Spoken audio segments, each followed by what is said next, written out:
Chapter 58 The Conversations. Thanks to Roz's truce, life inside the nest was mostly harmonious. But when the animals went outside, it was business as usual. Sometimes a lodger wouldn't return. Sometimes a lodger would return in the belly of another lodger. As you can imagine, that made for some awkward moments. So when everyone was gathered around the fire, they tried to keep things pleasant by having conversations like these. I wonder what Brightbill is doing right now.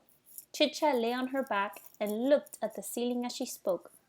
And where he is, and who he's with, and if he ever thinks about us back here on the island. I am sure he thinks about us, said Roz. I think about him all the time. I like to imagine that the geese had a fun flight to the wintering grounds, and now Brightbill is floating on a lovely lake, eating yummy food and making wonderful new friends, but hopefully they're not too wonderful because I'd like to stay his best friend if possible. That is a nice thought, said Roz, but I worry that the flock might have gotten caught in this icy weather. I do not think they would handle it well. Don't worry, I'm sure they're fine, said Chit-Chat. Brightbill is such a great flyer that I just know he'll keep the flock out of trouble. He is a great flyer, said Roz, but I still worry. Life is short. Dig Down, the old groundhog, was given another one of his fireside speeches. I'll be lucky if I see the spring.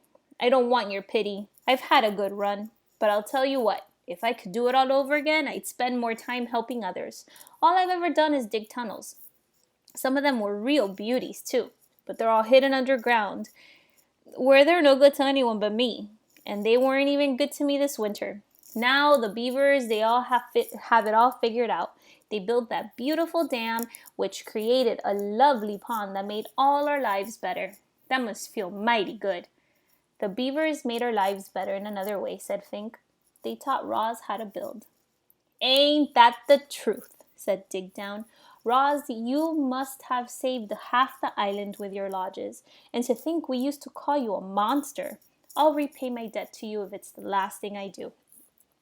Your friendship is payment enough, said Roz. Oh, please, your sweetness is gonna make me sick. There must be something we can do. Your friendship really is enough. Friends help each other, and I will need all the help I can get. My mind is strong, but my body will not last forever. I want to survive as long as possible, and to do that I will need the help of my friends. The animals listened quietly to Roz and thought of her own struggles to survive. Life in the wilderness was hard for everyone, but there was no escaping that fact. But the robot had made their lives a little easier, and if ever they could, the animals would return the favor. I have seen 93 winters, far more than any of you, Crag the turtle spoke slowly, but everyone always listened to his words. And I can tell you that the winters have gotten colder, and the summers have gotten hotter, and the storms have gotten fiercer.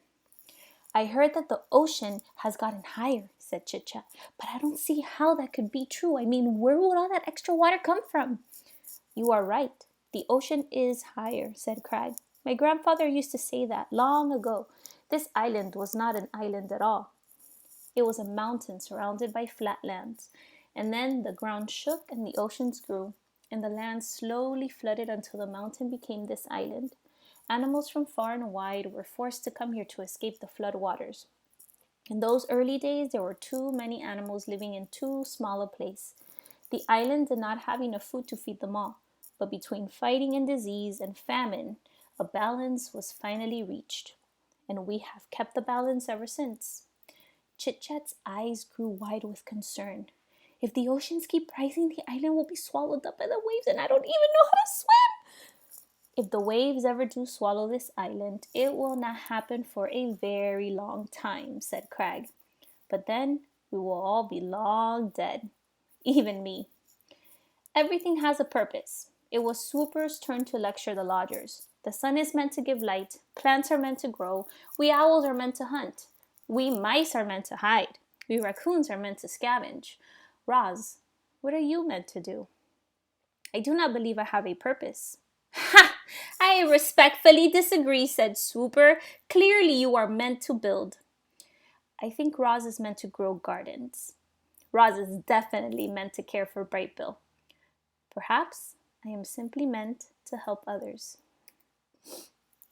Chapter 59 The Spring. Dripping water, flowing water, splashing water. Winter's blanket of snow and ice was finally beginning to melt. White was fading away to expose the grays and browns that had been hidden beneath. Little green buds were appearing all over. Crowds of bright flowers were rising up from the dirt, and soon the island would be bursting with rich scents and colors. At long last it was spring. The lodgers returned to their own homes. The hibernators emerged from their secret places. Roz roamed across the island and checked in with the beavers and the bears and all the friends she'd missed. Then the robot went home to work in her garden. After the bitterest winter anyone would recall, life was slowly returning to normal. However, it was a quiet spring. There were fewer insects buzzing, fewer birds singing, fewer rodents rustling. Many creatures had frozen to death over the winter, and as the last of the snow melted away, their corpses were slowly revealed. The wilderness really can be ugly sometimes, but from that ugliness came beauty. You see, those poor dead creatures returned to the earth. Their bodies nourished the soil and helped create the most dazzling spring bloom the island had ever known. Chapter 60. The Fish. Help! Help! He's got my tail! Paddler the Splat was splashing and screaming in the pond. Mr. and Mrs. Beaver were nowhere to be seen, so Roz picked up a fallen tree branch and stumped into the shallows. Grab onto this, she said as she reached out with the branch. Paddler grabbed it with his big teeth and the robot lifted him up out of the water. And there, hanging from the young beaver's tail, was Rockmouth, the grumpy old pike. In one quick movement, Roz pulled in the branch and gripped the fish with her 2 hands. Paddler flopped into the water, where his parents suddenly appeared. What is wrong with you, Rockmouth? Mrs. Beaver dragged her son away. You've always been a nuisance, but this time you've gone too far. Do us all a favor, Roz, and toss him to the vultures. I cannot do that, said the robot, but I might be able to help. Roz placed Rockmouth in a deep puddle near the pond where he couldn't swim away. Then she waited for the fish to explain himself. Fish aren't very talkative, especially grumpy fish like Rockmouth. But eventually, he opened up to the robot, and before long, she was waving for the beavers to join them.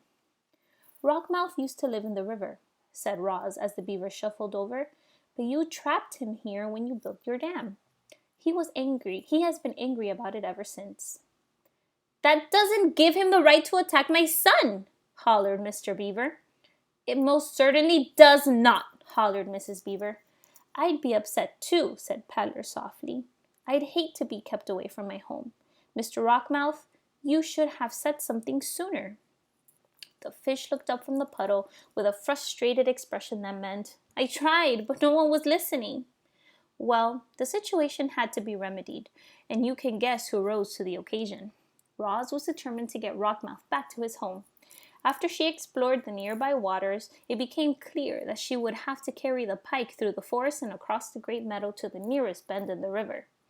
I need a large container, said Roz to the beavers. Something I can fill with water so Rockmouth can breathe while I carry him home. I could make it myself, but I thought you might like to help. It couldn't have been easy to overcome her anger with Rockmouth, but after Mrs. Beaver had a chance to cool off, she finally came around. I suppose we're partly to blame for this whole situation, she muttered. Then the beavers did the right thing, and together they carved out a wooden barrel for the fish. Here you go. Mrs. Beaver rolled the barrel over to the puddle, where the robot and the fish were waiting. This should work nicely, Rockmouth. I hope you're happy back in the river. Rockmouth just flicked his tail in a way that meant, will someone please take me home now?